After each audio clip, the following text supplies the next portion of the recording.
ਅਗਲੀ ਮਿੰਟ 'ਚ ਗੱਲ ਕਰੀਏ ਅੰਮ੍ਰਿਤਪਾਲ ਸਿੰਘ ਦੇ ਮਾਮਲੇ ਵਿੱਚ ਹਾਈ ਕੋਰਟ ਵੱਲੋਂ ਸਰਕਾਰ ਤੋਂ ਜਿਹੜਾ ਜਵਾਬ ਤਲਬ ਕੀਤਾ ਗਿਆ। देखो ये हैबियस कॉर्पस तो ही शुरू हुई सी ना पटीशन, तो ये की है कि जेडे बाकी वाले केस है NSA एक तो ਇਹਦੀ ਸੁਣਵਾਈ ਹੁਣ ਇਕੱਠਿਆਂ ਕਰ ਦਿੱਤੀ ਹੈ, ਯਾਨੀ 24 ਅਪ੍ਰੈਲ ਨੂੰ ਹੀ ਹੋਏਗੀ। ਤੇ ਦੂਸਰੇ ਪਾਸੇ ਜੋ ਇਹਨਾਂ ਦੀ ਜਥੇਬੰਦੀ ਦੇ ਵਕੀਲ ਹੈ ਉਹਨਾਂ ਵੱਲੋਂ ਕੇਂਦਰ ਸਰਕਾਰ ਨੂੰ ਧਿਰ ਬਣਾਉਣ ਦੀ ਮੰਗ ਕੀਤੀ ਗਈ ਆ, ਜਿਹਦੇ ਤੇ ਸ਼ਾਇਦ ਹਾਈ ਕੋਰਟ ਨੇ ਇਹ ਵੀ ਟਿੱਪਣੀ ਕੀਤੀ ਕਿ ਭਾਈ ਤੁਸੀਂ ਤੇ ਸਬੂਤ ਵਿਖਾਉਣੇ ਸਨ, ਹੁਣ ਤੁਸੀਂ ਕੇਂਦਰ ਸਰਕਾਰ ਨੂੰ ਲਿਖੀ ਬੈਠੇ ਹੋ।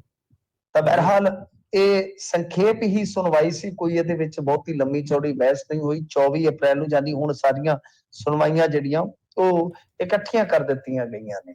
ਤਾਂ ਇਹ ਕਹਿ ਲਓ ਕਿ ਅੱਜ ਦੀ ਬਸ ਅਪਡੇਟ ਹੈ, ਕੋਈ ਵੱਡੀ ਅਪਡੇਟ ਨਹੀਂ ਹੈਗੀ ਇਸ ਮਾਮਲੇ ਦੇ ਵਿੱਚ। ਪਰ ਇਸ ਤੋਂ ਇਲਾਵਾ ਜੇ ਤੁਸੀਂ ਦੇਖੋਗੇ ਤਾਂ ਇੱਕ ਇੰਟਰਵਿਊ ਜਿਹੜੀ ਰਾਘਵ ਚੱਡਾ ਜੀ ਨੇ ਦਿੱਤੀ ਬੀਤੇ ਦਿਨੀ, ਤਾਂ ਉਹਦੇ ਵਿੱਚ ਉਹਨਾਂ ਨੇ ਇੱਕ ਗੱਲ ਕਹੀ ਹੈ ਕਿ ਅਮਰਤਪਾਲ ਸਿੰਘ ਦਾ ਬੇਹੱਦ ਕਰੀਬੀ ਸਾਥੀ ਬੀਤੇ ਦਿਨ ਅਸੀਂ ਹੁਸ਼ਿਆਰਪੁਰ ਤੋਂ ਗ੍ਰਿਫਤਾਰ ਕੀਤਾ ਹੈ, ਜਦ ਕਿ ਪੁਲਿਸ ਨੇ ਇਹ ਦਾਅਵਾ ਕੀਤਾ ਸੀਗਾ ਕਿ ਇਹ ਗ੍ਰਿਫਤਾਰੀ ਅੰਮ੍ਰਿਤਸਰ ਦੇ ਜ਼ਿਲ੍ਹੇ ਦੇ ਕੱਥੂ ਨੰਗਲ ਦੇ ਵਿੱਚ ਹੋਈ ਹੈ। ਉਹਨਾਂ ਨੇ ਇਸ ਜਗ੍ਹਾ ਦਾ ਜ਼ਿਕਰ ਕੀਤਾ ਸੀਗਾ।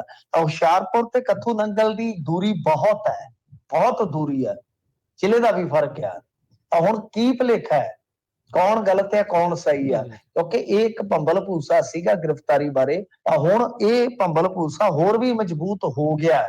ਇਹ ਕੀ ਉਹਨਾਂ ਨੇ ਕਾਲੀ ਕਾਲੀ ਚ ਕੋਈ ਸ਼ਬਦ ਜਿਹੜਾ ਹੈ ਉਹ ਗਲਤ ਬੋਲ ਦਿੱਤਾ ਜਾਂ ਪੁਲਿਸ ਗਲਤ ਬਿਆਨੀ ਕਰ ਰਹੀ ਹੈ, ਇੱਕ ਬੜਾ ਵੱਡਾ ਸਵਾਲ ਫਿਰ ਕਾਇਮ ਹੋ ਗਿਆ।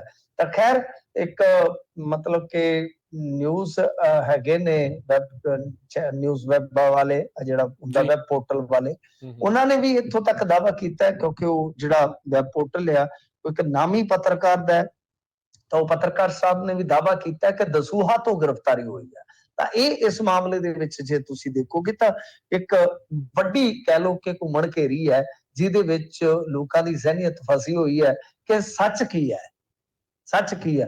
ਕਿਉਂਕਿ ਗ੍ਰਿਫਤਾਰੀ ਜਿਹੜੀ ਆ ਆਫੀਸ਼ੀਅਲੀ ਕੱਥੂ ਨੰਗਲ ਦੀ ਦੱਸੀ ਗਈ ਆ, ਜਦ ਕਿ ਇੱਕ ਇੰਟਰਵਿਊ ਦੇ ਵਿੱਚ ਰਾਘਵ ਚੱਡਾ ਜੀ ਇਸ ਗ੍ਰਿਫਤਾਰੀ ਨੂੰ ਹੁਸ਼ਿਆਰਪੁਰ ਜ਼ਿਲ੍ਹੇ ਤੋਂ ਦੱਸ ਰਹੇ ਨੇ।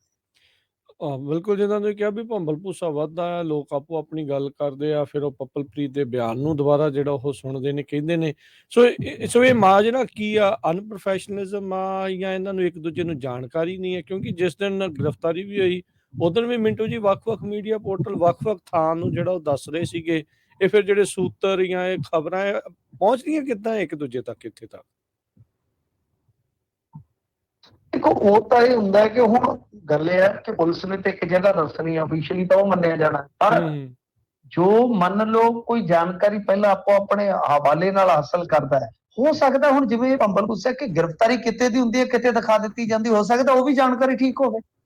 ਅਸੀਂ ਕਿਸੇ ਨੂੰ ਵੀ ਰੱਦ ਨਹੀਂ ਕਰ ਸਕਦੇ, ਪਰ ਜਿਹੜਾ ਆਫੀਸ਼ੀਅਲੀ ਆ ਹੁਣ ਆਫੀਸ਼ੀਅਲੀ ਗਿਣਿਆ ਜਾਏਗਾ।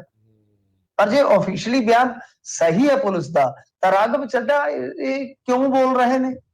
ਤੇ ਜੇ ਉਹਨਾਂ ਨੂੰ ਨਹੀਂ ਪਤਾ, ਉਹਨਾਂ ਨੂੰ ਜਗ੍ਹਾ ਦੱਸਣੀ ਨਹੀਂ ਚਾਹੀਦੀ, ਕਿਉਂਕਿ ਖੁਦ ਹੀ ਮਤਲਬ ਕਿ ਬਤੌਰ ਮੈਂਬਰ ਪਾਰਲੀਮੈਂਟ ਸਰਕਾਰ ਦੇ ਪਾਵਰਫੁਲ ਬੰਦੇ ਆ, ਉਹ ਆਪਣੀ ਹੀ ਪੁਲਿਸ ਨੂੰ ਜਿਹੜਾ ਹੈ ਉਹ ਕਟਹਿਰੇ 'ਚ ਖੜਾ ਕਰ ਰਹੇ ਨੇ। ਇਹ ਤਾਂ ਹੁਣ ਇਹਨਾਂ ਦੀ ਆਪਸ ਦੇ ਵਿੱਚ ਅੰਡਰਸਟੈਂਡਿੰਗ ਹੈ ਨਾ। ਪੁਲਿਸ ਤੇ ਤਾਂ ਦੇਖੋ ਸਵਾਲ ਉੱਠਦੇ ਹੀ ਉੱਠਦੇ ਹੁੰਦੇ ਆ, ਪੁਲਿਸ ਦੀਆਂ ਕਹਾਣੀਆਂ ਤੇ ਸਵਾਲ ਹਮੇਸ਼ਾ ਉੱਠਦੇ ਹੁੰਦੇ ਆ। ਪਰ ਇੱਕ ਰਾਜ ਸਭਾ ਦਾ ਮੈਂਬਰ ਇਸ ਤਰ੍ਹਾਂ ਜੇ ਬੋਲਦਾ ਤਾਂ ਫਿਰ ਕਿਤੇ ਨਾ ਕਿਤੇ ਕਹਿ ਲਓ ਕਿ ਸ਼ੱਕ ਜਿਹੜਾ ਉਹ ਫਿਰ ਗੂੜਾ ਹੋ ਜਾਂਦਾ ਕਿ ਗ੍ਰਿਫਤਾਰੀ ਹੋ ਸਕਦਾ ਕਿਤੋਂ ਹੋਰ ਹੋਈ ਹੋਵੇ। ਤੇ ਇਹ ਕੋਈ ਅਲੋਕਾਰੀ ਗੱਲ ਨਹੀਂ ਹੈਗੀ। ਪੰਜਾਬ ਪੁਲਿਸ ਦੀਆਂ ਗ੍ਰਿਫਤਾਰੀਆਂ ਅਕਸਰ ਹੀ ਜਿਹੜੀਆਂ ਉਹ ਕਿਤੋਂ ਹੋਰ ਹੁੰਦੀਆਂ, ਕਿਤੋਂ ਹੋਰ ਦਿਖਾਈਆਂ ਜਾਂਦੀਆਂ, ਕਿਉਂਕਿ ਉਸ ਹਿਸਾਬ ਨਾਲ ਕਹਾਣੀ ਜਿਹੜੀ ਹੈ ਸੈਟਅਪ ਕੀਤੀ ਜਾਂਦੀ ਹੈ। ਲੋਕੇਸ਼ਨਾਂ ਵਗੈਰਾ ਅੱਜ ਕੱਲ੍ਹ ਜਿਹੜੀਆਂ ਉਹ ਐਵੀਡੈਂਸ ਦੇ ਵਿੱਚ ਲੱਗਦੀਆਂ ਨੇ। ਤਾਂ ਇਹ ਇਹਨਾਂ ਦਾ ਹੁੰਦਾ ਕਿ ਗ੍ਰਿਫਤਾਰੀ ਕਿਤੋਂ ਹੁੰਦੀ ਹੈ, ਕਿਤੇ ਦਿਖਾਉਂਦੇ, ਕਿਉਂਕਿ ਖਾਸਾ ਕੁਛ ਉੱਥੇ ਇਹਨਾਂ ਨੂੰ ਕਰਨਾ ਪੈਂਦਾ ਤਾਮਝਾਮ ਆਪਦਾ। ਠੀਕ ਹੈ ਜੀ।